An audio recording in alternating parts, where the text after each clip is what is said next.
On ITV2 at 10, you can see tonight's episode of Coronation Street. But now we celebrate 4 decades of Britain's long-running soap. 40 years on Coronation Street. We've been together now for 40 years, and it don't seem a day too much. I can't believe 40 years have gone. I just don't believe it. I mean, nobody does anything for 40 years, do they? Congratulations, here's next 40. Oh, thank you. God, it was 40 years ago. That's a hell of a time to remember, isn't it? No, I can't remember what I did last week. Well, it was in black and white. Oh, it were in black and white. Ina were there. Yeah. Florrie Lindley. Yeah. Oh, it was a lovely one to take. Good elf.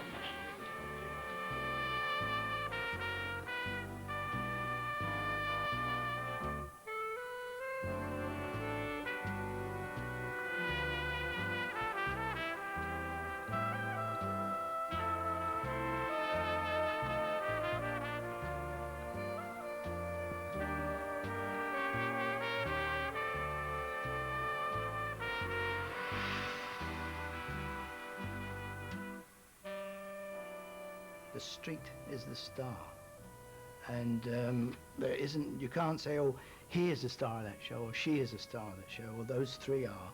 The street is the actual star. Coronation Street. I think it's the best drama on telly, and it's also the best sitcom on telly, which is quite a combination. I can't remember when we last had a party of our own. I mean, we're always the ones what don't get invited to other people's parties. But I think this is going to be a real good do. A real night to remember, Chuck.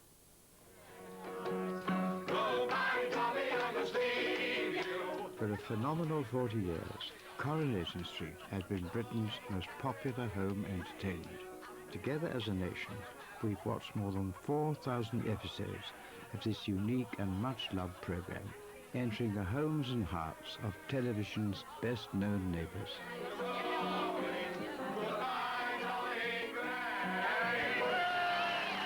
It's so part of England, of Britain, you know, of who we are and what we are now, and I don't think that's ever going to fade away, really.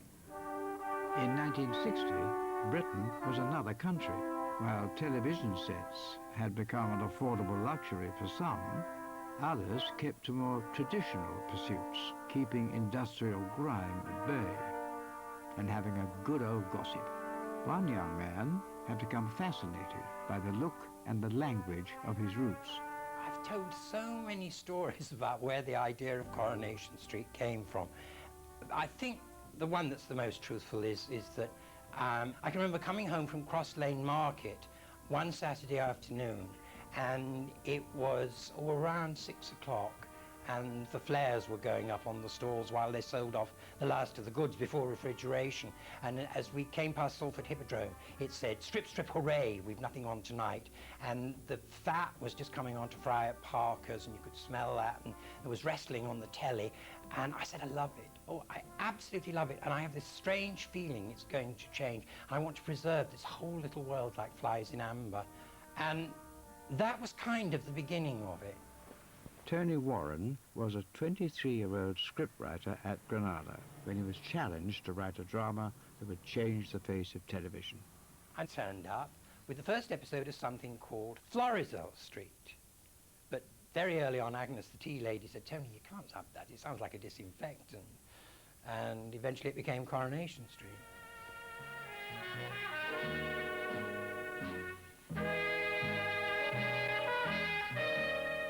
The first of a series, intended to last just 13 episodes, was broadcast live on the 9th of December 1960. I actually remember the very first episode of Coronation Street. And I think I was allowed to stay up and watch it as a special treat. And thinking, yeah, that's for me. You know how it is when you come to a new street. You don't know anyone or what to look out for. Oh, Coronation Street's all right. Mind, there's some you'll have to watch. Viewers got their first glimpse of characters who were to become household names. I'm Mrs. Sharples. I'm very pleased to meet you. I'm a neighbour. Oh. You're a widow woman? Well, yes. I thought so. I'm the caretaker at the Bad Tidings Hall. Oh, that's just across the street, isn't it? What's your place of worship? I don't really do much about it. Oh, I know. C of E. Oh, I wouldn't say I Oh, was it's like my anything, really. sister's husband. You know, he was made head of the plumbing where they live, and it give her ideas. She said, we're civic dignitaries now, we must head for church. Within a week, they were received, christened, and confirmed. Within a fortnight, she was sitting up all night, sewing surplices. I'll take a packet of baking powder. That evening was like no other evening I've known in television, because we went out live, and there was an excitement and a tension around the studio that it was almost as though there was a red velvet curtain there and the audience were the other side. Anything I can do? Oh, I have that a minute. My dad was mending a puncture on his bike in our front room, and Coronation Street came on, and we were all engrossed in it, and then all of a sudden, I think it was in the Barlow's household, that they were doing exactly the same thing. And it was all of a sudden, wow, they're just as common as us. This is wonderful. Whatever will you think of us? All this in the middle of the floor. Hello, Susan. Hello, Ken. From the first episode, you know, everybody was hooked. Nobody'd ever seen it like this. had New they? concept, yeah. Northern people. Yeah. And actually northern people playing northern people. Yeah. Where you usually get London actors trying to play a Lancashire lad or a Yorkshire lad and making a complete bugger of it. And they actually got Lancashire people. Well, it was the talk of everywhere. Yeah. Everybody said, oh, have you seen this new programme, Coronation Street? We'll have to watch it. And, yeah. Everybody did. Yeah. Look. Ooh. Oh, give over. There were less than that on the sands at Morecambe. Oh, it's not that. Just look at her face. It's clarted. Oh, you could scrape that makeup off with a shovel. Coronation Street brought down the barriers of, well, everything, really. The accent, the class system, you know, made people aware that there were real people out there. There were workers out there that was doing it. But for the workers, where would the people be with the money these days? Still today. The sort of thing that's regarded now as art, like Ken Loach, Play for Today, Wednesday Play, kitchen sink drama and all that, was happening like week after week after week on Coronation Street. Fantastic drama, brilliant performances, and really gritty, earthy, northern stuff. I think right up there with any of those great northern writers, right up there with Saturday Night and Sunday Morning and Look Back in Anger and all that, is Coronation Street. I think it's absolutely on the same level. Look, Dad, it's not just Coronation Street, it's the same everywhere. Nobody cares. Take this town. Look at that skyscraper going up in Donkin Street. 2 million quid's worth of glass palace. And the universe have been struggling for years to raise a few thousand for a new physics lab. I know all about they give that. you a few pretty toys like cars and dishwashers and tellies and take away everything that's worth living for. Oh, I wish I could have television and a turned it dishwasher into a and a restaurant carrier because the and a council dump wouldn't fork out a mouldy 1,000 quid. It's the same in Bessie Street. That place was condemned before the war. And the last time anyone can remember having a new coat of paint was when some stupid nit came down from the ministry. And nobody gets up and shouts about it. Why? Because they're all too busy watching the telly and filling the football pool. Get what I mean? It was one of a kind. Because everything else had to be rather glossy and everybody rather posh and nice clothes and speaking very properly, you know. And this was the first one that really hit you in the face. That world, if you like, working class life in northern Britain at the end of the 50s was so perfectly caught that it provided a vivid template for the serial. You know, sometimes I think I'm just about ready to go off down to that cemetery. But if I had my way, I'd just like to go like my mother did. Gee, that were a beautiful ending. Oh, lovely.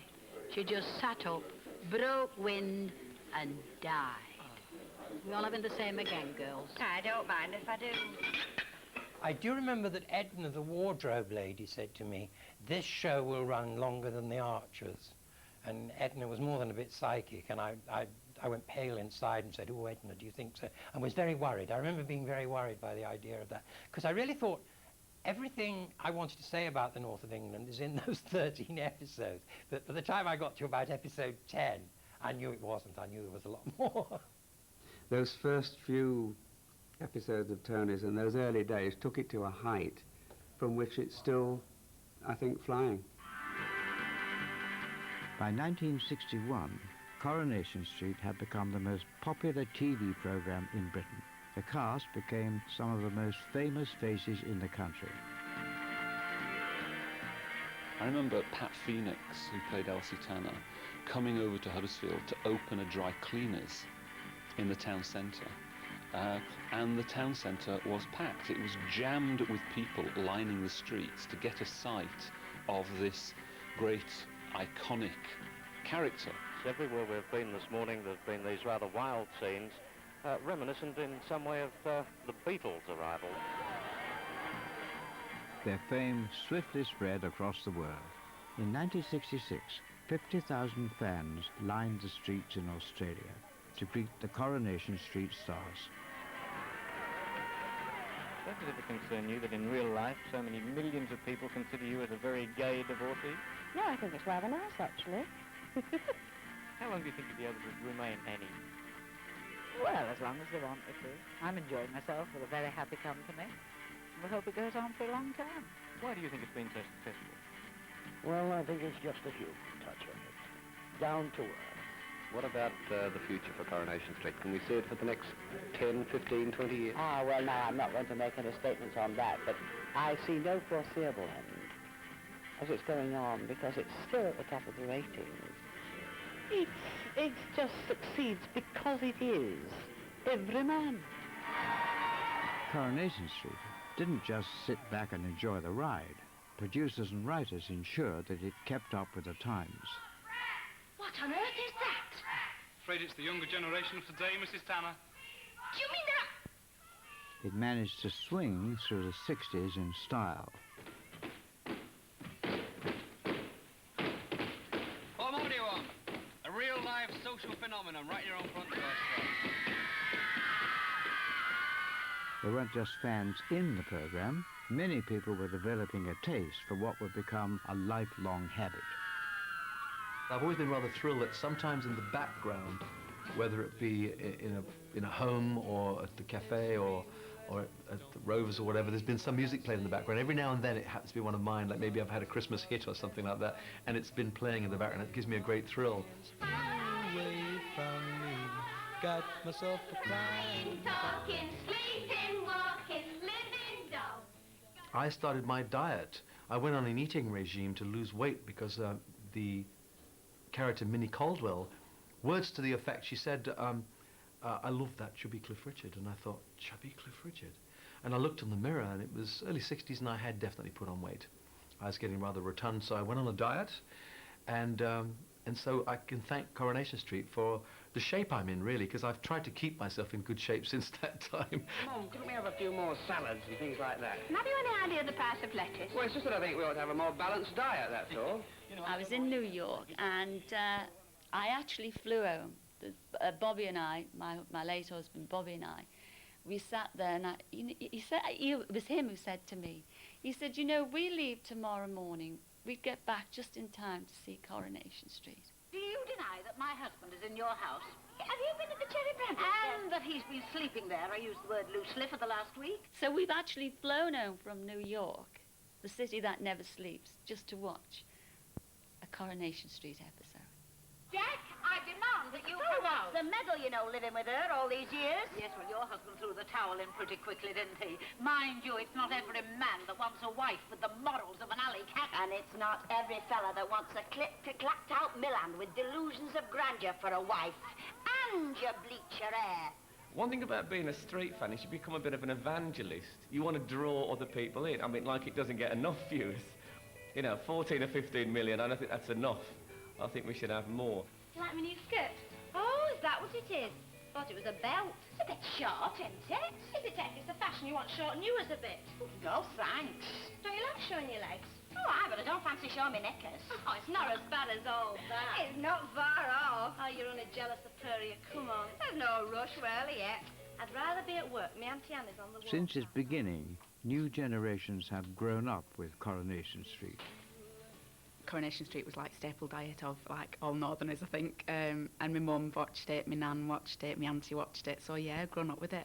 My dad used to play this game with us when we were all kids, and we all used to sit on the couch, and Coronation Street would come on, and the music would start, wow, wow, wow, wow, wow, and it was the first one to spot the cat, and so we'd all be waiting. There it is! And my daughter still does that. I want my children to watch it with me, and my children's children to watch it. It's become a habit, I think. they still get hooked on it. Well, I suppose it's better than drinking or heroin or something, isn't it? You know, it doesn't do you any harm.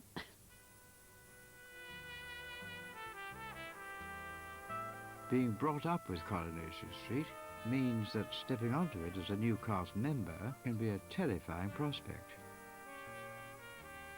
My first day was the most frightening thing I've ever been through. I arrived up here and froze with terror. And I think the scariest moment is actually being in a green room, which is where we all sit and relax, with the people. I did walk into the faces of Viscount and all those formidable ladies, and it was just too much for me. I spent 6 months out of the green room, sitting on a window ledge. I didn't go in for 6 months. There's just these icons, people that you've known all your life. God, that's Mike Baldwin, who I've been watching since I was a wee lassie. And people like Bill Roach, it's like, oh my God, I'm talking to Bill Roach. I'm not a shy person, not at all.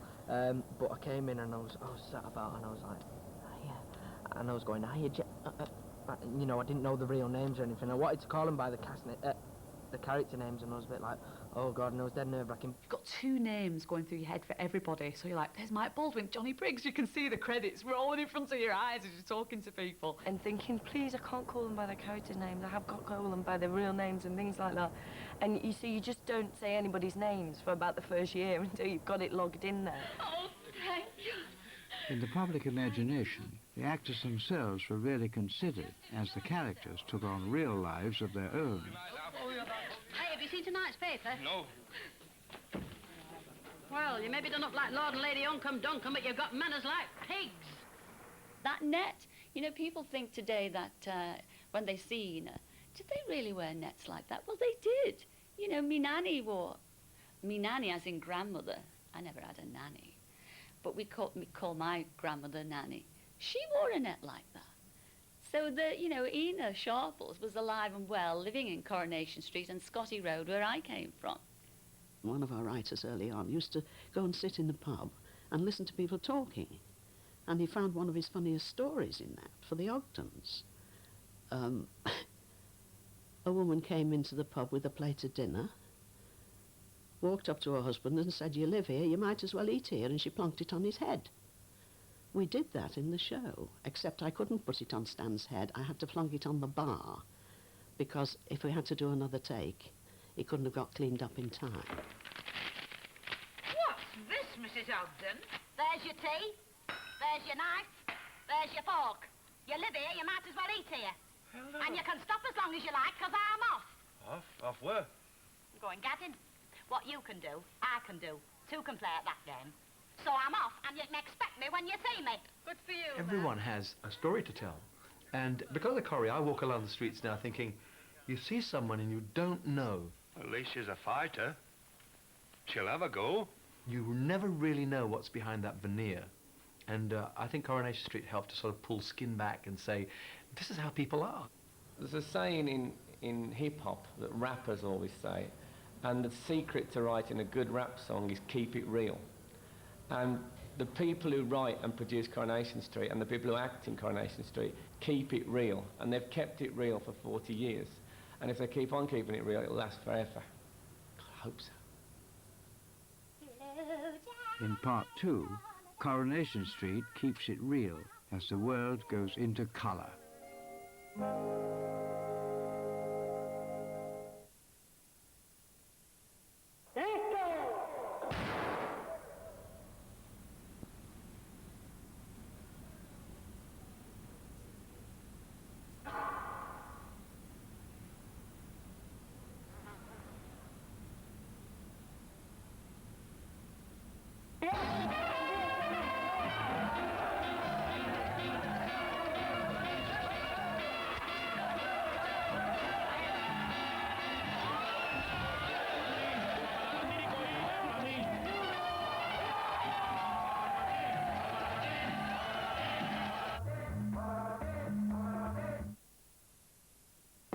Absolutely freezing out there. Right, one sweet and sour pork. That's me. Egg fouillon, that was yours, wasn't it, Tracy? Oh, thank you. 3 chicken and black bean sauce. Actually, one of those is mine. Digital television? That's me. Oh, I always order the wrong thing. TV to take away. On digital prepaid. More TV this Christmas.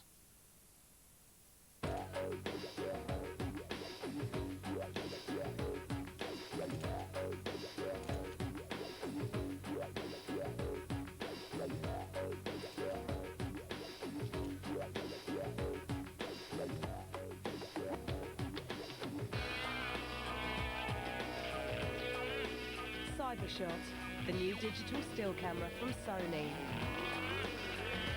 Always get the shot you want.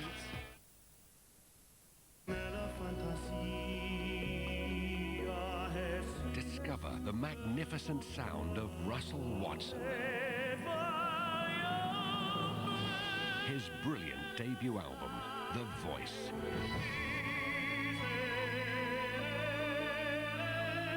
14 classic tracks from an incredible new talent. Russell Watson, his new album, The Voice, out now. Cheer up, Lisa. He's only going for 2 weeks. But what if he meets someone else? Well, make sure he doesn't. Comfort gives fabric that irresistible feeling of deep down softness. Oh. Guess I'll see you then. Lisa, you're so soft. You better go, Darren. Darren? Tender, loving comfort. Darren, you're creasing me now.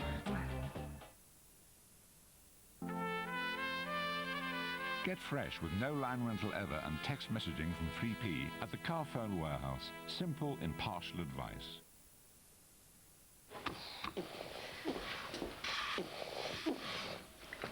What have you made, Mum? Seeded batch loaf. All right. I'll tell you what.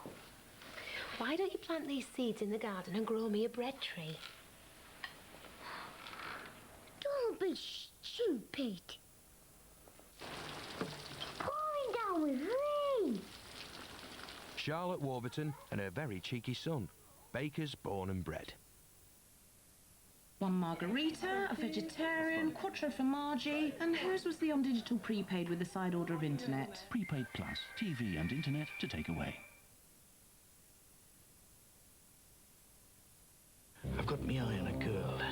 You've got somebody else, haven't you? I never had anybody in the first place. Who is she? All you've ever wanted is to possess Roddy. Mind, body and soul. Well, you've gone the wrong way about it. I hate you, Hal Royston! Catherine Cookson's A Dinner of Herbs continues Friday at 9:30 on ITV. Blue days, all of them gone. Nothing but blue skies from now on. Morning. Oh, hello, Chuck. Hey, you're just in time for the first house. Didn't the fella tell you then, the one that brought it? Tell me what, Chuck? Well, you don't have to leave them on 24 hours a day like they do in shop windows. They've got little knobs on the side you can switch them on and off with. No, I'm just testing to see we're still tuned in properly. And are you? Oh, yeah. Everything in full working order. Oh, it makes all the difference, though, doesn't it? The actual colour, like. I suppose I could sit and watch Test Card all day myself as well. By the time we went into colour at the end of the 60s, it was absolutely right. It was dramatically so correct because the world had gone into colour. People had television sets. They had package holidays had come into fashion. Motor cars were much more affordable.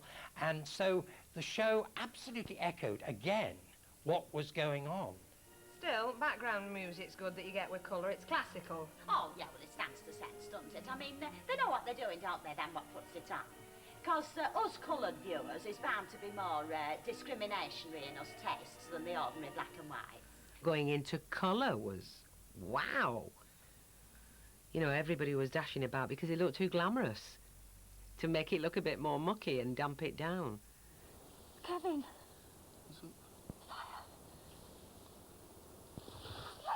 Don't do anything stupid! When the bellows up, tell them to phone the brigade! Wake them up! Colour became the norm, but the gritty plot lines continued. Just keep watching, we Some of the more realistic details, however, came from unlikely sources. Laurence Olivier had been filming at Granada, and we were sharing the same makeup artist at the time. And he was required to be sick, to vomit during a scene. And I sneaked into the studio to watch him. And I thought, that'll come in useful one day if I ever have to vomit on cue, say at 5 seconds or whatever. And I did watch him very carefully. And along came the Rover's fire. And I was crawling underneath the smoke because there were no stunts, no stand-ins, no nothing. So it was very dangerous and quite tricky to do. And I thought, and it came back. And I thought, this is a good time to be sick.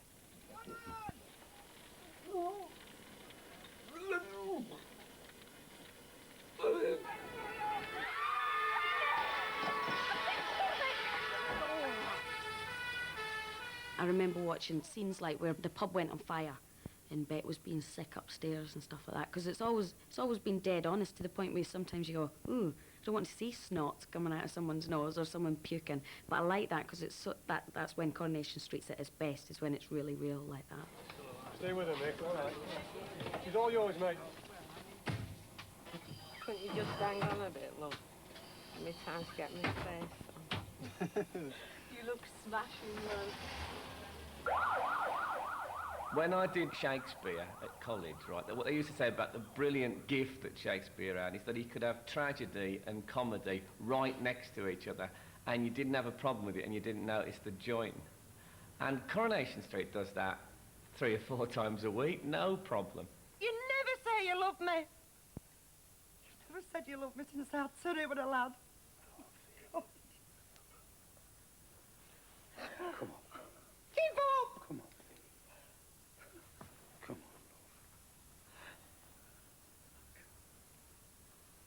Of course I do. You shouldn't need telling. But I don't. I love you, V. Oh. You ever do this to me again, and you're dead. The balance of the straight and the comedy is what the street does best. You need that wonderful drama that the others can do, and that's kind of cliffhanger thing. But then you need that lighter side to kind of counteract it. Now, I were reading about it in Woman's Own.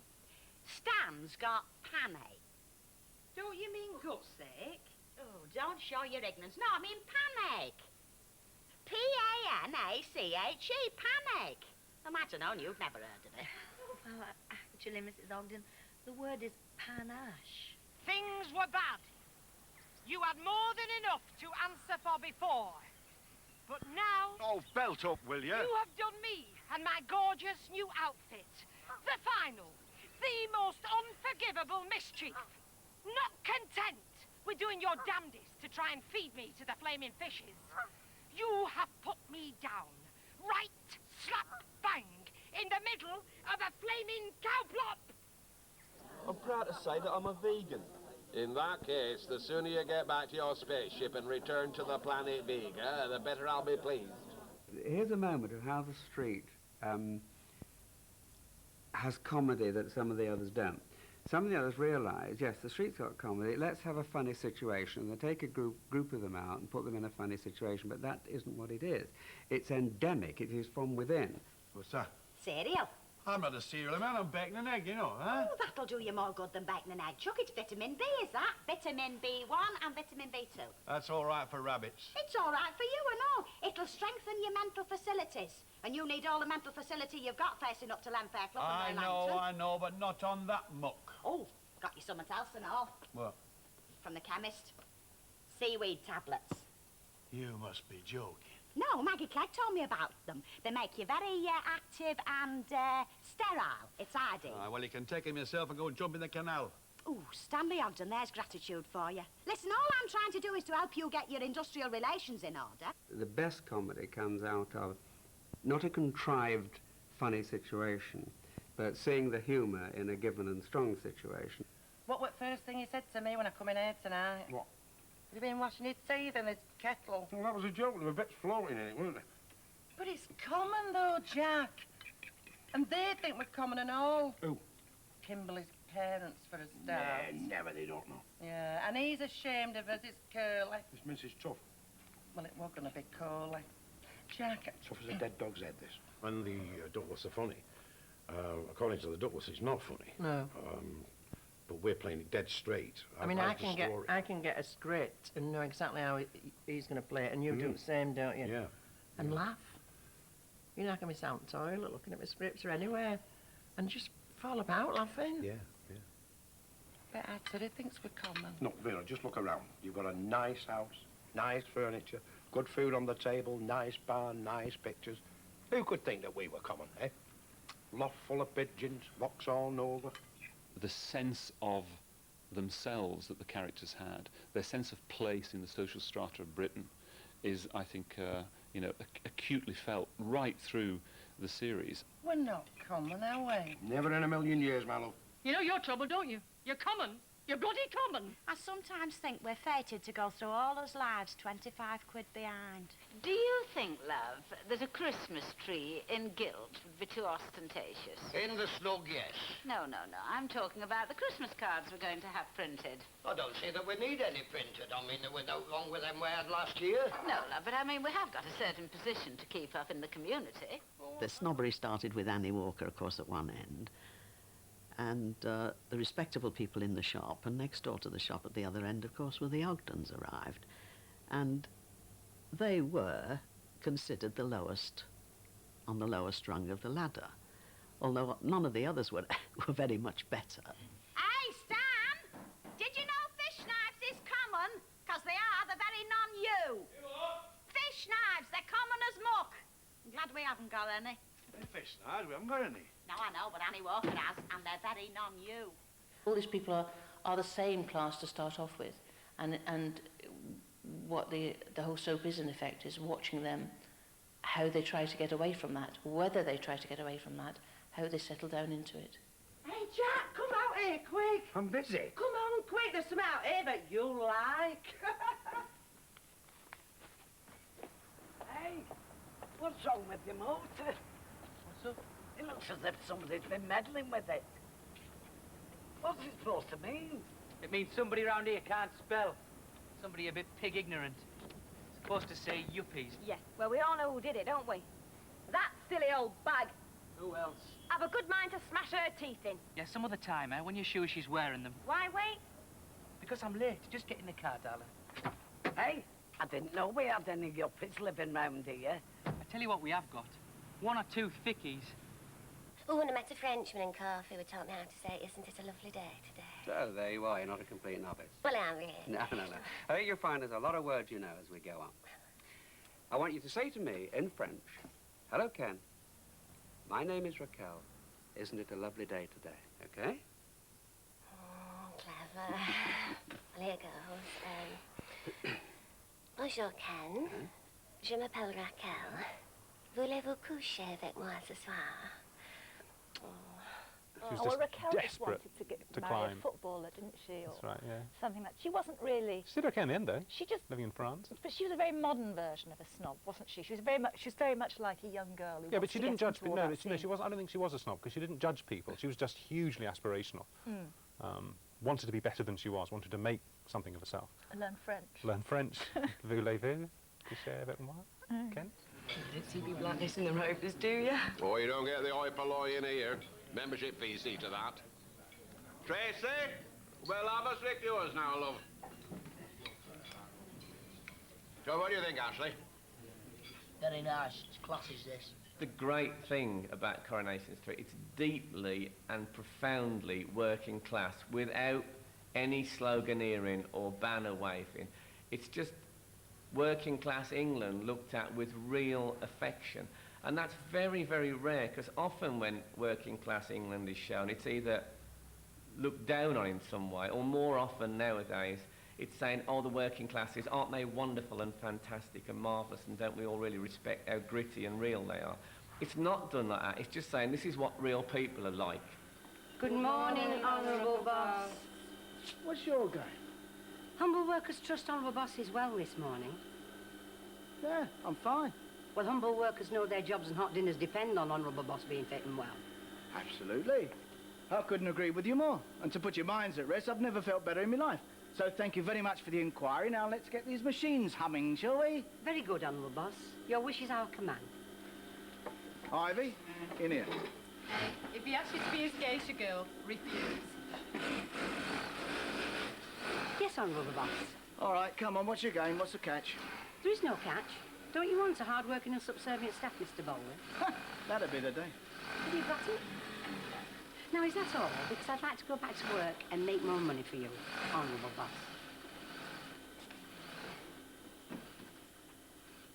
People do work for a living, and so having a workplace has always been part of the fabric of the show.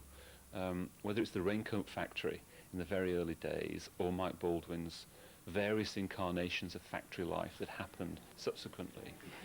You're due. When can you start? Whenever you want. Today? Yeah. Welcome to Underworld. Hiya. Hiya. Starting today, then? That's right. I'm Karen. Hello, Karen. I'm Hayley. This is Janice, Bobby, and Edna. So you good mates with Linda, then? I was at Wheeler's with her. That's right. Close, were you? We were mates. But she got your job here. No, I got the job because I'm good. As for Linda, she's all right. But I won't turn me back on her in a dark alley, if you know what I mean. Oh, yeah. I know what you mean. Don't worry, Karen, love. You're going to fit in here. Having a workplace has been important as a natural meeting place for the women of the street. And in considering the success of the street, do not underestimate the importance of the women. I suppose a wife's place is behind her husband. That's right. Mind you, It doesn't pay to let them know. it most certainly does not. Those early characters had been through, in many cases, 2 world wars, and all the deprivation and all the adversity that brings. But it also brings terrific backbone. And I was lucky that the characters I was writing about, I hit them at that time. But don't tell me there aren't powerful women today. All right, now, let's kick off the karaoke with the blushing bride-to-be and their old favourite, Stand By Your Man. Tell us about it, fellas.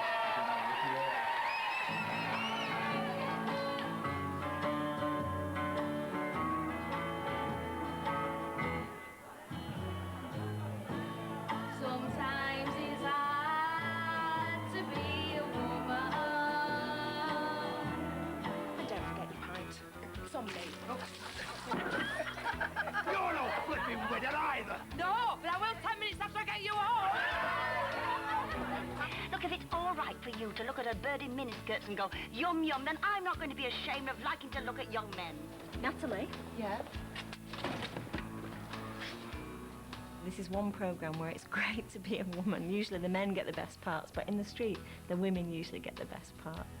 You're like summer out of the dark ages. A woman should know her place. She's all right in the bedroom, in the kitchen, and that's it. Oh, don't give me all that feminist crap. There are no complicated reasons, Brian. It's very simple. Not for me. We're not right for each other. Come on, Rack. No, just leave me alone. The way it's always written, they're the boss of most relationships, which is what all the people are all about. Sorry, can I cancel that? The lady's changed her mind. Actually, I've just made up my mind.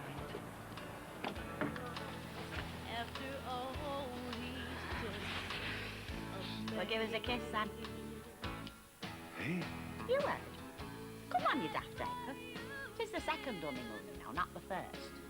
Although, as I remember, you wasn't all that backward at coming forward then.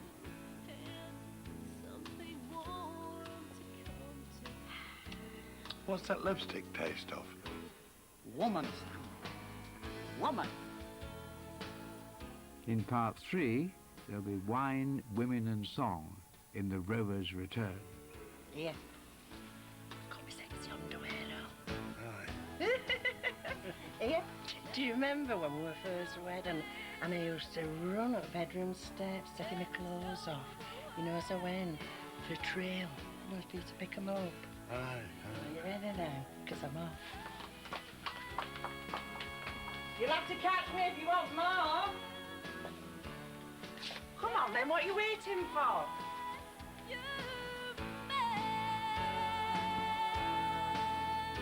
Come in.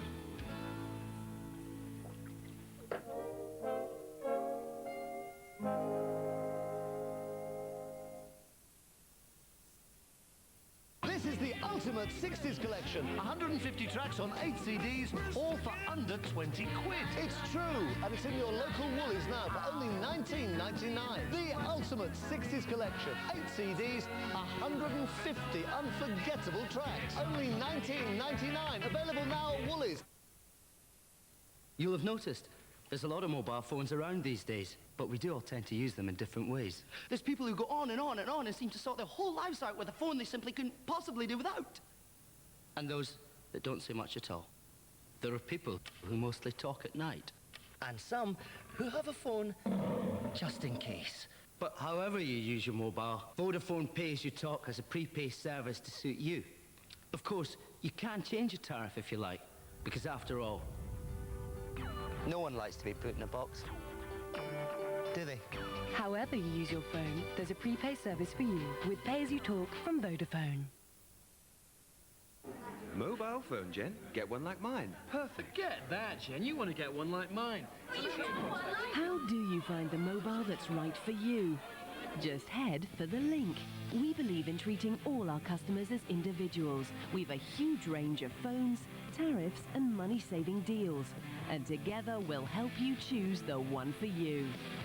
It's your easy link to the right mobile phone. At the link, it's easy. Tweaky. Tweaky, open the door. McCain Micro Pizza. Now there are 2 new varieties to tempt you. Ham and mushroom and spicy chicken.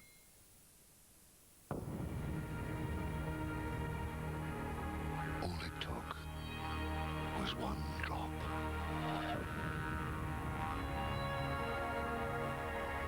To cause a ripple. That caused a wave. That caused the whole world to take notice. Jacobs Creek, Australia's top drop. There's a magical place, we're on our way there, with toys in the millions all under one roof. It's called Toys R Us. Get creative at Toys R Us this Christmas with the Super Storage Tower from Crayola. A whole stack of presents in one. Toys R Us price $27.97. Give your drawings added bite with the stylish Crayola Shark's Fin drawing case. Toys R Us price $12.47. There's millions such every all under one roof. It's called Toys R Us, Toys R Us, Toys R Us. Hurry, the Asda Electrical event is now on with products at amazing prices, like this Nikon 27-inch TV, only $188.74.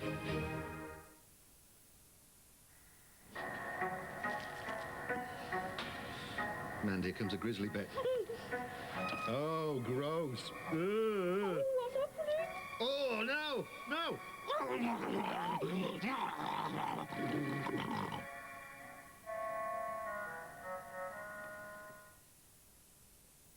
Just spray after showering to keep it all clean and shiny. It'll be like stepping into a new shower every morning with Shower Shine from Mr. Muscle. This is unbelievable. 150 tracks on 8 CDs, all for under 20 quid. The ultimate 60s collection. Available at Woolies now. He was known as a playboy. Randy Andy. And then he fell in love. She just was good to be around. Apart from anything else, they were soulmates. Very high-spirited lady, and the spirits couldn't be kept in the bottle. A portrait of one of Britain's most controversial couples, Andrew and Sarah, Friday, 10:30.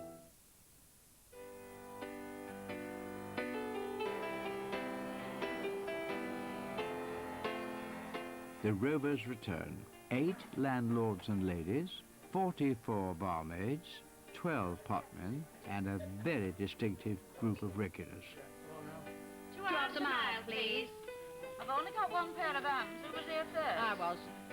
Forgive her her trespasses. Take not the name of the Lord thy God in vain. 2 hours a mile and a packet of crisps. Well, it was marvellous because it was a little pub and it had a little, what they used to call a little select room where Ian Sharples and Minnie Caldwell and all of the, Albert Tatler, used to go and sit in there and talk. And it was so like a little Lancashire pub. It was marvellous. According to my piece of paper, it's your turn. Oh, it always seems to be me. Are you insinuating that I don't keep proper records? Look, I'd have you know, if it wasn't for this bit of paper, there wouldn't be a bit of my pension left this Friday morning with you two. Oh, well, if it's on paper. And mine's a milk stout. Now you've offended her. Well, right's right, isn't it? And there's no use denying that if you try till Judgment Day. Times may have changed over the years, but the spirit remains the same. Is that all it is? I thought it was going to be like Sodom and Gomorrah all over again. What is so clever about the Rovers is that it's everybody's idea of a pub. And it doesn't matter if there are no pubs like that left in the north of England. That doesn't matter. It's our idea of a pub. It's a feeling of coming home. There, well, then, Reg, that's £2.40. Thank you so much. And take one for yourself. Oh, thanks very much. Put it on straight, you know. Come here. Oh.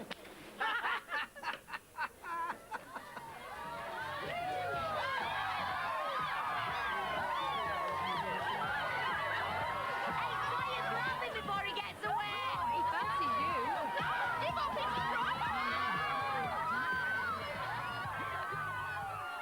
There doesn't seem to be any lonely people. I mean, maybe there are characters we never meet just because they never go out. It's a terrible thought.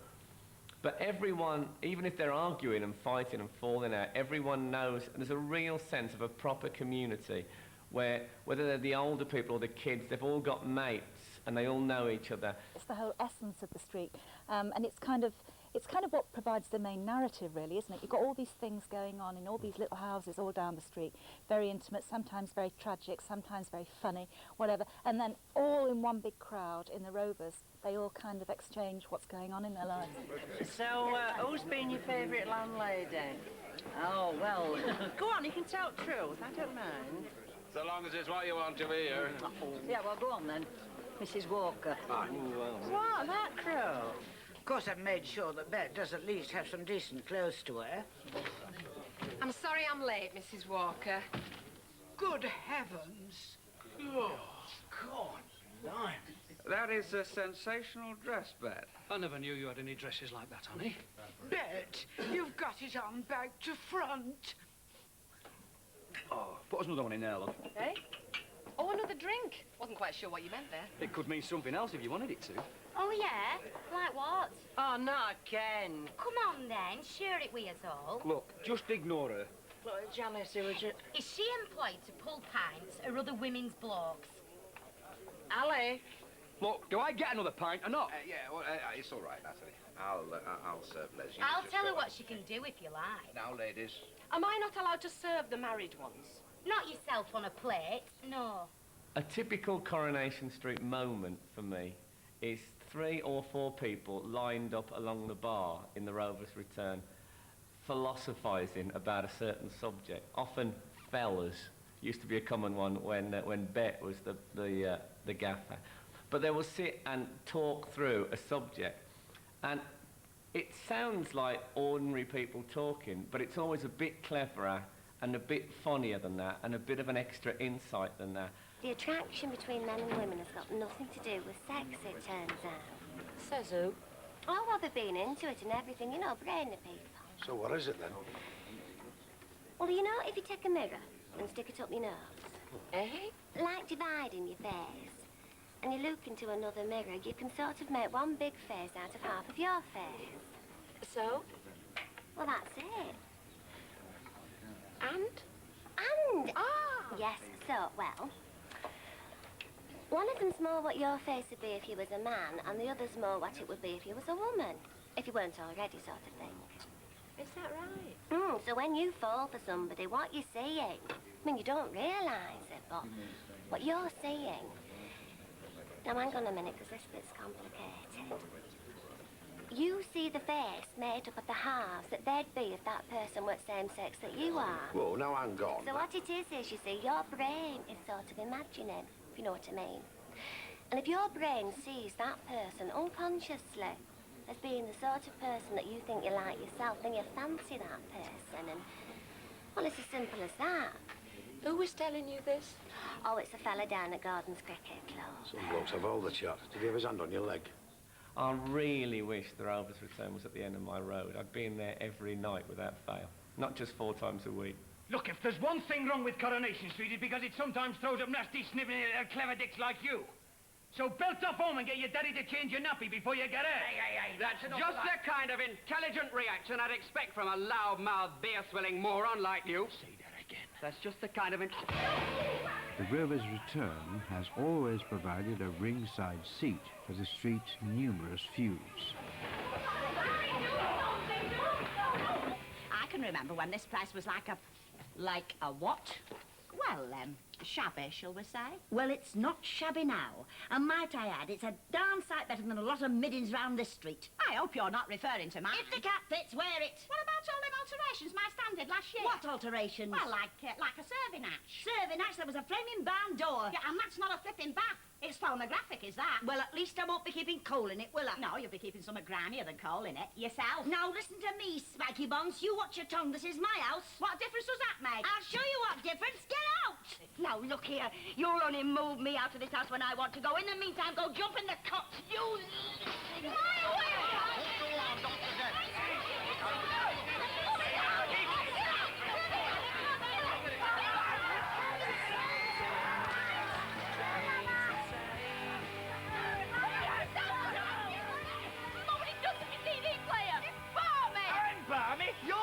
You and your whole family ought to be locked up, caring the community.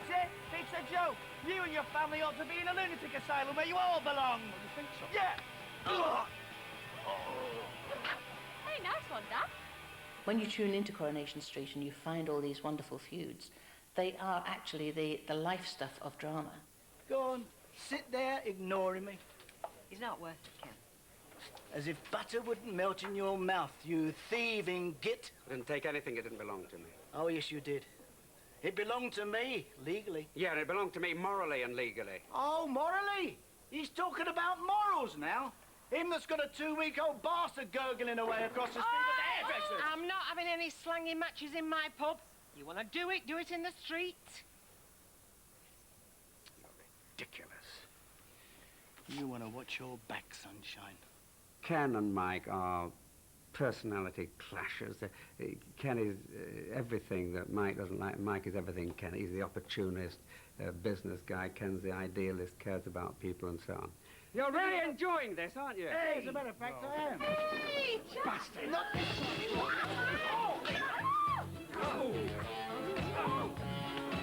Come here, you! Come here! Leave it out, all right? Leave it! Oh, I never started it, did I? I'm out for that. Started it? You started everything. They've had incredible sexual connections as well.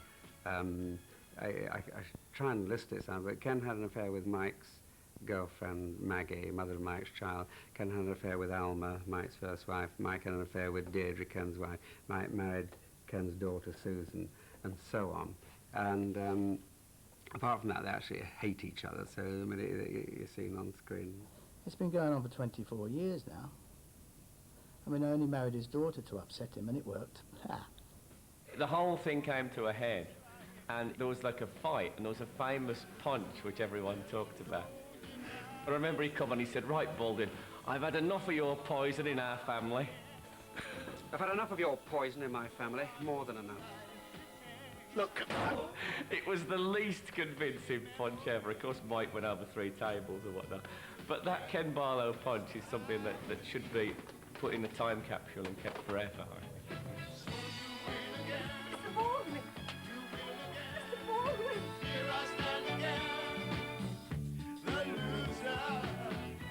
That relationship between Ken and Mike has obviously always been pivotal, and it keeps cropping up in various ways throughout it. the storyline that springs to mind was a triangle which stopped the whole of Britain in, I think it was 82, of Deirdre, Ken and Mike.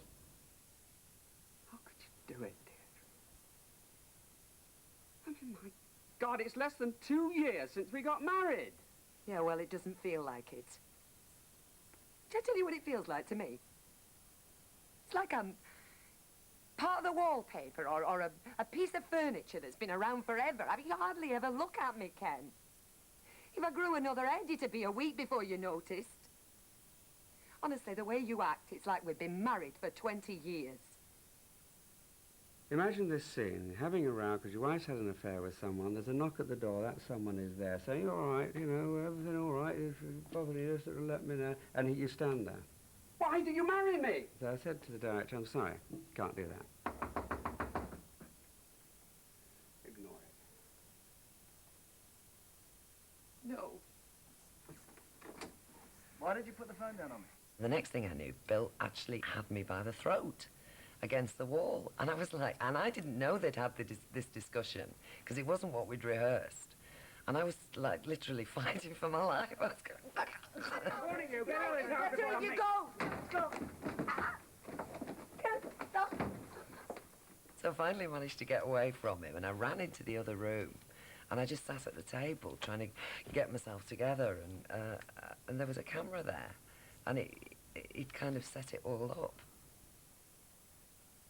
It was during the Ken Deirdre breakup that the tabloids realised that by talking about the soaps, people would buy their papers, and it started with that situation, the Ken Deirdre breakup, and since then, the tabloids are never without big stories about soaps or the actors in them.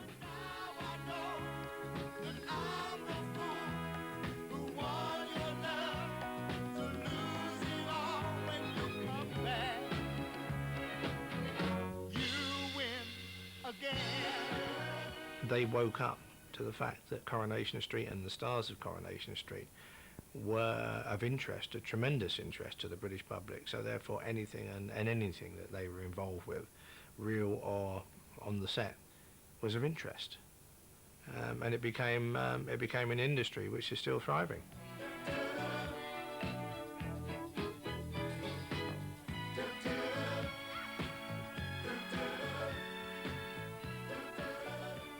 She felt as though an electric current ran through her. Her very skin tingled, alive and sensitive, as he stood there, close enough for her to breathe in the warm, musky maleness of his body. Her bones turned to liquid as his strong, powerful fingers began to gently unfasten the tiny buttons of her blouse. Warm, musky maleness of his body. Sounds like he needs a good wash to me. Has it ever happened to you, though, Hilda? Certainly not. Anybody touching my tiny buttons would have got a smack across his chops. Oh, come on. You must have had some magic moments that set you all a-quivering. If I have, I keep them to myself. Don't go splashing them all over the Sunday newspapers, like everybody else seems to do these days.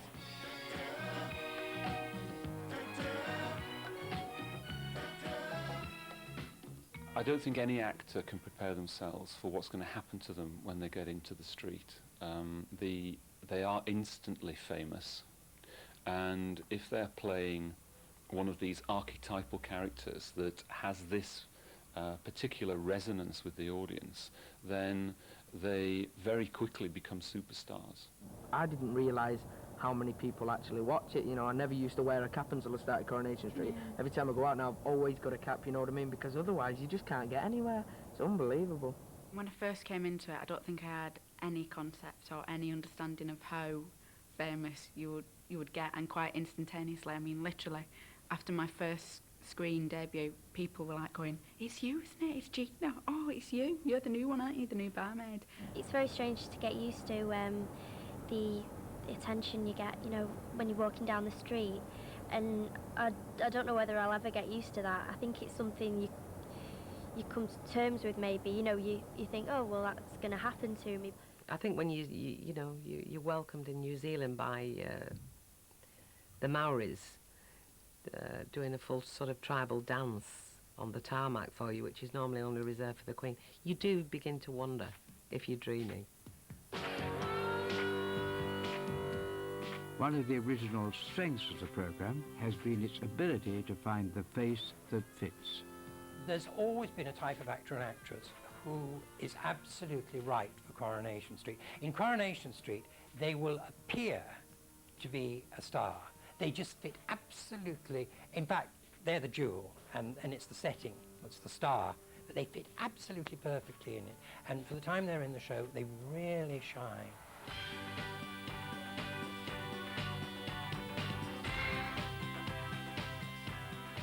People get to know the people in the show like they are their own neighbours and start to care about them and worry about them. Oh, Kenny, the nicest bloke I've ever met.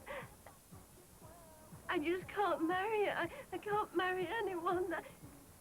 I'm sorry. Raquel, don't go. Raquel! Raquel! One time I wanted to be written into Coronation Street was when Raquel was having such a bad time with men. For a woman who looked so beautiful and who seemed to be so lovely and loving, it seemed ridiculous that she couldn't find somebody to care for her. And I kept thinking, that's the time I should have been written in. My car should have broken down by Coronation Street, and I should have been chased by fans, and I should have ended up at the Rovers, and they'd have all said, you've got to stay here tonight, you know, we'll be sure you're all right, get rid of the fans, stay for a couple of days, fall in love with Raquel and take her away into the sunset. And I thought that would have worked, because in the end they sent her to Kuala Lumpur. Well, I could have taken her there. As each seemingly irreplaceable character leaves the street, new ones battle for our affections.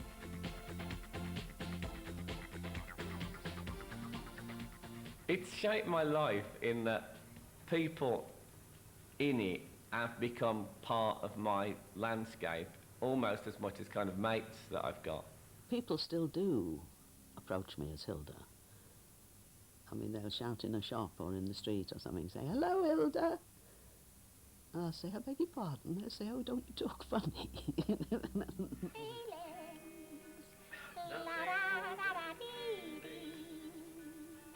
Hilda, shut up. If you're feeling okay, then you go into Jack mode. And they say, but you don't talk like it. And I say, now then, Vera, now sit. And they go, oh, that's it, better to talk proper like that. You know. So, yeah. And the same applies to Liz, I should imagine. Yep. Pinch pong best of the mum. Get on, you dead rough, you. Well, why can't you say white rabbits like any normal person? Oh, shut up, you miserable beggar. Sometimes the real-life actors confuse themselves with the characters. I really do believe that from the word go, those who are successful, it's like a boxing match.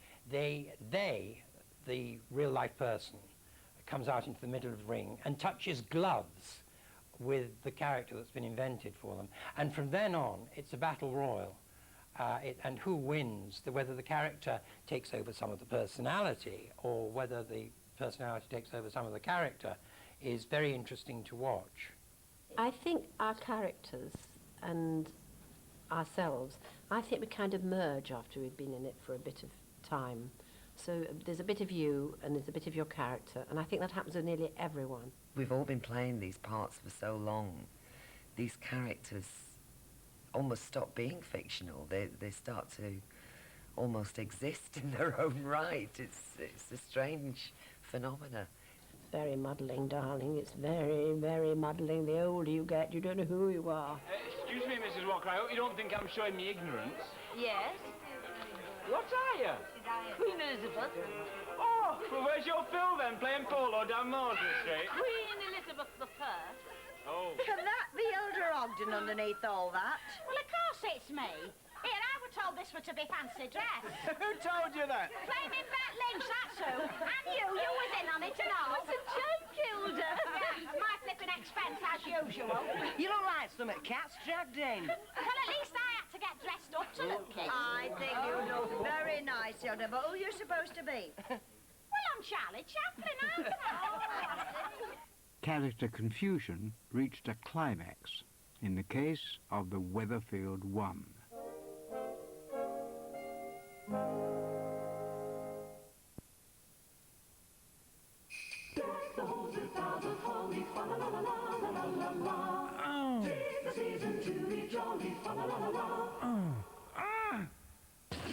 To deck the halls with strength that won't wreck the walls, you need the remarkable Command Adhesive hooks from 3M. Simply stretch the tab and Command Adhesive comes off cleanly. Because what goes up, must come down. Take command, holds on strong, releases on command. One more example of 3M innovation. At PC World, people really do count. Because more people shop with us, we can have more people to help you. We've PC clinics in every store for advice, upgrades, and our complete PC health checks to keep your PC in peak condition for life. And we're still stamping down on prices. Before and after you buy, you can count on us.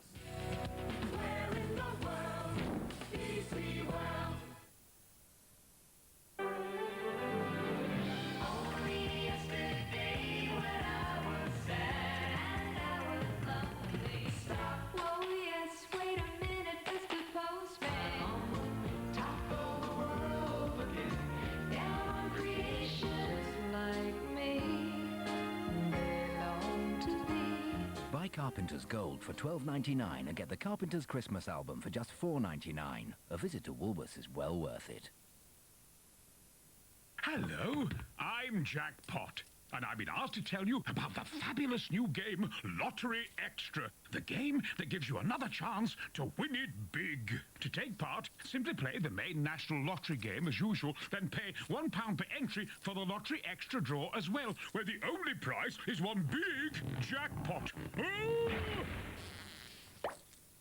You've always got another chance to win it big with Lottery Extra. 2 hours till I meet Susie and I still can't think of anywhere to take her. Free gig at the Blue Room. Perfect. Of course I haven't forgotten, darling. No, it's a surprise. Okay, yeah, bye. Amsterdam. Nice one. Stay one step ahead with the internet on your mobile. Surf the net. Surf the BT cell net.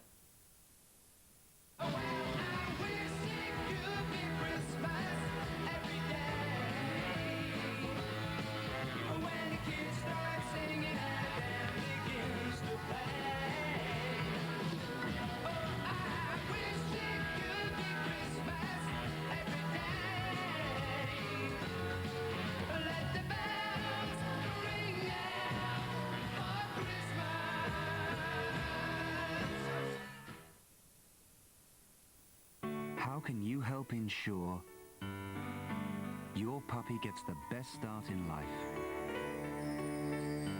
New Pedigree puppy food, balanced with just the right amounts of calcium and phosphorus. To help make sure he grows strong teeth and bones. When a puppy gives as good as he gets, that's health you can see. Pedigree.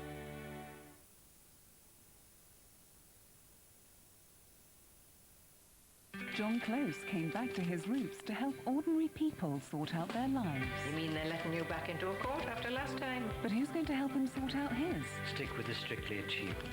That's what I learned. Robson Green and James Bolam. See you all in court! Close and True, 9:30 Thursday, ITV.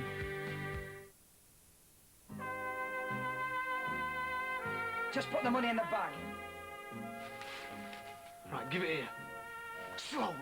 However familiar its characters become, Coronation Street has always retained its ability to surprise. How's it going? They're taking... You bloody idiots! Come on, let's get out of here! Tomo!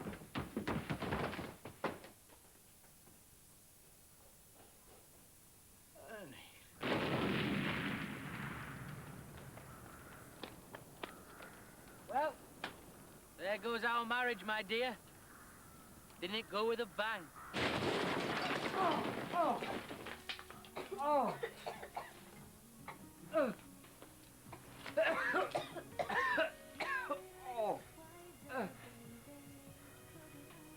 Bloody hell! Mr. Barlow! Normally, as a writer, I know exactly what's going to happen. Absolutely exactly.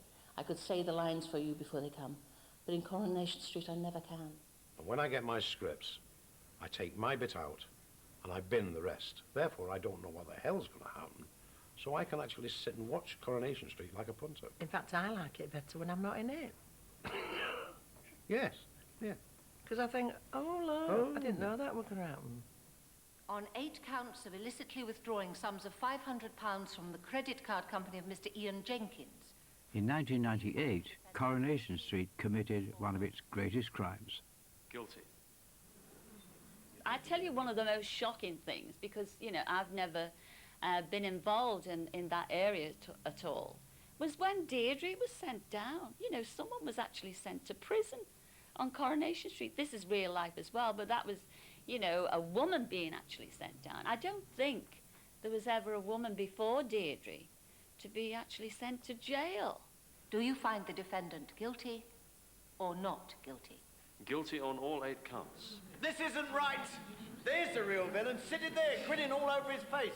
Sit down and be quiet. It really got to me, actually. It doesn't often get to me in that way, but I found that quite difficult, because in order to play an emotion, you have to some extent got to put yourself in that situation. And it was just the most horrible situation to put yourself into. You are clearly the orchestrator of this serious fraud. You ensnared a vulnerable married man, then coolly and systematically exploited him for your own material gain. I have no option but to pass on you a custodial sentence. People really actually thought that she was in that jail for something that she was totally innocent of. That was very shocking. Never slept for a fortnight. Didn't. Have you anything to say? I didn't do any of it. Right. Take the defendant down.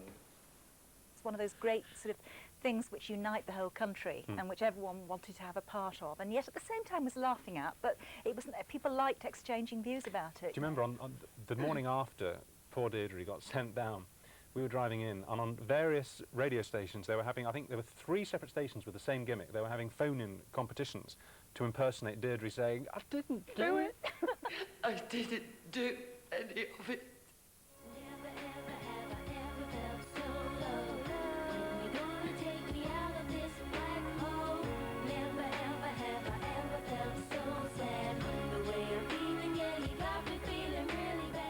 It was extraordinary the way that people, knowing that it wasn't real, in a sense joined the drama. They almost joined the cast of Coronation Street for that week or two, wanting to play out the part of the public campaign to free Deirdre. They were almost, everybody almost became actors, extras in that storyline. Somebody rang me up and told me that I was going to be on News at 10. And I said, what? That's crazy. So honestly, it's News at 10 and the Prime Minister's involved. So I switched it on for the second half, and sure enough, I just thought, I don't believe this. I just don't believe it. The jailing of Deirdre caused national outrage. Newspapers led campaigns calling for her release.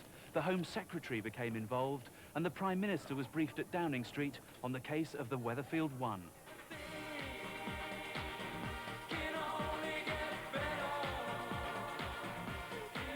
This wasn't the first time a Prime Minister had tried to cash in on the street's affairs. Downing Street has always sought to associate itself with the programme's widespread popularity. These days, politicians from all parties express opinions on events in the street. There's no question that the Haley storyline was a 1990s storyline. It couldn't have happened any time previously to that. I'm certain of that. And even then, it was a controversial move.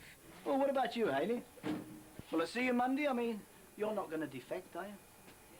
I shouldn't think so, no. Mind you, it'd be a bit harder for you, wouldn't it? Would it? Why do you say that? Well, our little secret, you know. Oh, aye. What's that, then? Better not ask. It means that he knows that I'm a transsexual. That's what you mean, isn't it, Mr. Baldwin? You said it, darling, not me. A trans what? A transsexual. It means I used to be a man. I used to be called Harold, and Mr. Baldwin knows that, and he's been wanting to tell you. So now I've done it for him.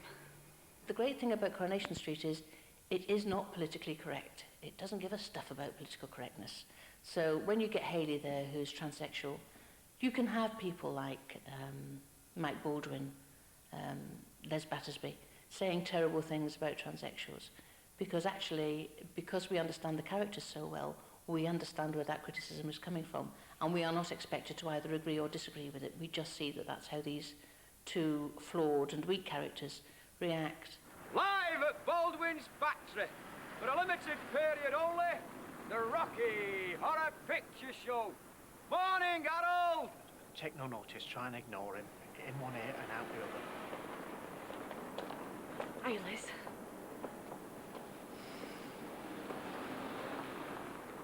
Hey, he's probably got Y fronts on underneath that dress and a string vest. Oh, Les, shut up. I don't think it's funny. I think it's flaming disgusting. You don't have to kiss me. No, right. I was very aware from the second they offered it me of the responsibility that came with it, because if you're dealing with an issue like that, especially one that hasn't really been dealt with before in a soap, you know that inevitably you're going to be the face of that issue, and you have a responsibility to the people who are actually going through it to take it seriously and to know your onions and to be able to talk about it in a fairly educated way. So I was incredibly worried that the comedy aspects of the part would be accentuated, and that, you know, something of the real issue and the real pain behind, you know, being a transgendered person would be lost in all that. So, yeah, I had a lot of anxiety about it, but I'd like to believe that it turned out all right, really. Right, Ellie, truth or dare? Truth, please. Out of 10, how many marks would you give Roy in bed? Of course you can. I'll tell you how many I give Les. I don't want to know. Oh, come on, Ellie, if you're not going to answer. Hey! 10!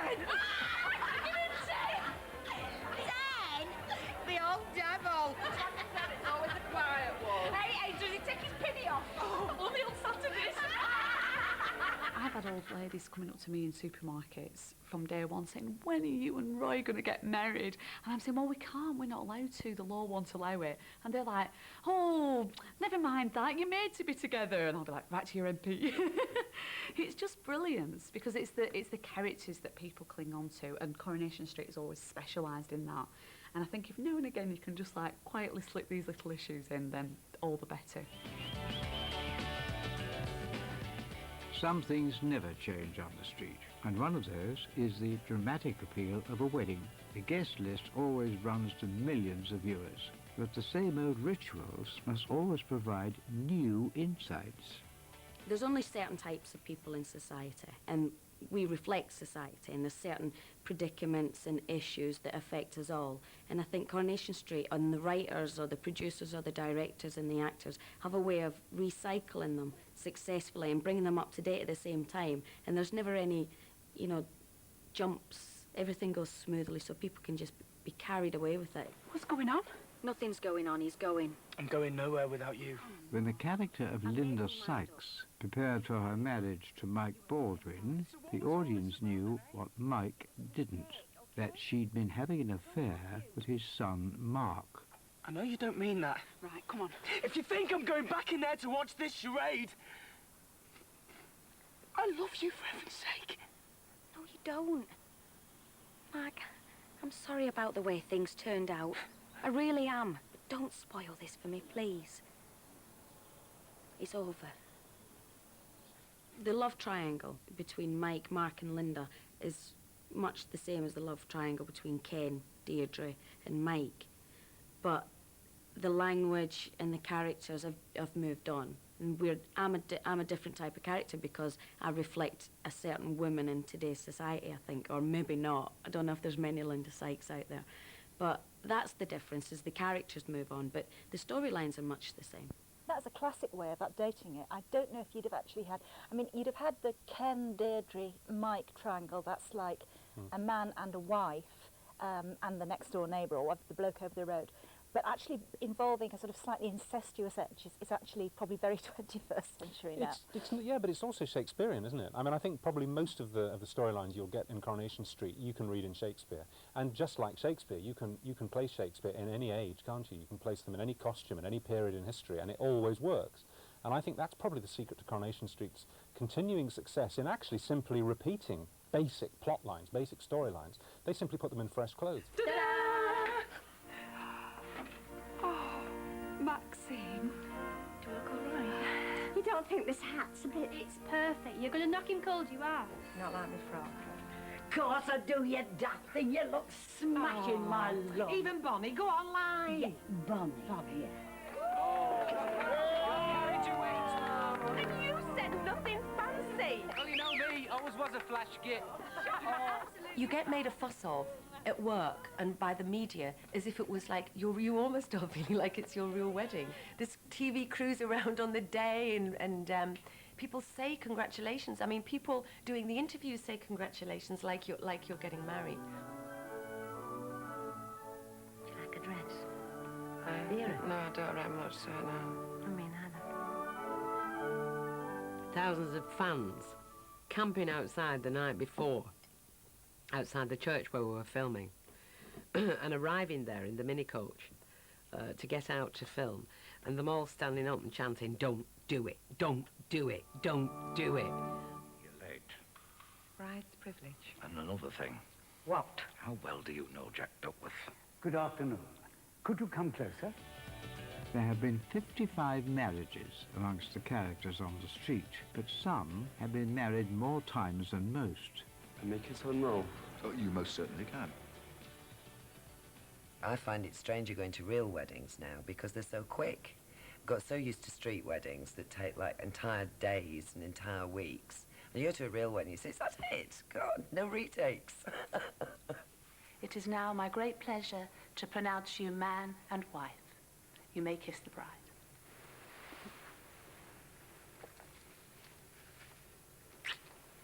The wedding is the happy ending. And in an ongoing story, you do need some resolution. And a wedding is the resolution to the relationship, and it's a happy resolution. Of course, within weeks, it's the foundation for more drama. I will. I will. I will. I will. I will. I will. I will. Liar! Liar! Liar! Liar! You're a liar! You're nothing but a liar! Get away from Mr. Chapman, the liar! Get off! Come on! Get off! Please, me. I'm here for you. Tell him! Tell him the truth! Tell him the truth, me! For God's sake! Tell him the truth! Tell him! What the hell gave you the idea you could sleep with my girlfriend? But she's not yours! Yes, she is! She is not yours, she is mine! As far as you are concerned, she is my girlfriend, my fiancée, and my wife. Nobody messes with what's mine. Have a look in the pocket. Yet for each wedding that comes to a messy end, hope springs eternal for the next. A new generation has been primed to take the drama of Coronation Street into the next decade. I love him. They're lovely. You know what this means? No, what does he mean? It means I want us to be engaged.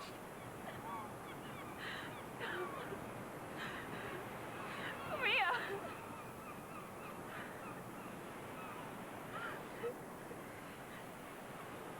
In the future, I don't know how it'll go, and, you know, just have to... They write us good stuff, and, you know, that's what we serious. do. You never know. The young people who've come in have just been so good because, I mean, we all came in with a bit of experience, well, not a lot of experience really, but didn't show. And they come in and they just do it, and they're so real, and they just get on with it and to take it in their stride. I'm sorry, but it's very clear Sarah Louise is pregnant. She's 13 years old. She's never had a proper boyfriend. Tell her there's a mistake. One of my favourite scenes that I've been given was probably when I first found out, you know, that I was, well, Sarah Louise was pregnant, and I was with Helen, who plays Gail, and I really loved that scene.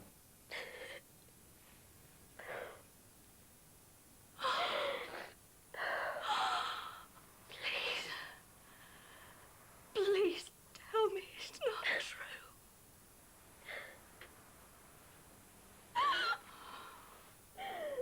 The storyline storylines have changed so greatly over the years. We would have never had storylines about illegitimate babies, or if we had, it would have all been behind closed doors. You know, things were behind closed doors. Now we talk openly about things. We have to, because of society being as it is today. It's captured life as it is now, hasn't it, really?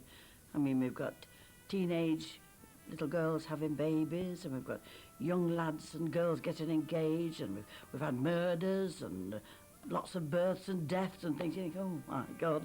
But it's how life is, isn't it? I mean, when it first started, that's how life was then.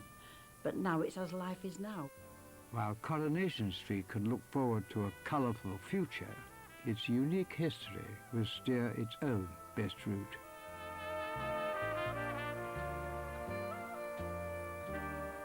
I think it is about nostalgia, and no matter how much we take it into the 21st century, however many exciting plot lines and great new characters come in, it'll always be rooted in that sort of like community, buying each other a drink at the bar.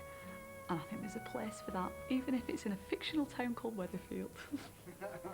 Can you come down a bit? Hey, try this. Maybe it'll get down to your fingers. Oh, wait, me curls! Oh, wait, good job they're not real. Oh, well, never mind, Hilda. Come on, then. We've been together now for 40 years. Just a reminder that you can see Coronation Street every night this week. Then next Friday, that's the 8th of December, how it all started in the very first episode. And later that night, an hour-long special live episode as the programme celebrates its 40th birthday. There ain't a lady living in the land as I'd swap for my dear old dad. Come on now, all together. Right? To celebrate the street's 40th anniversary, a new book is now available, 40 Years of Coronation Street, which chronicles every single storyline and character featured.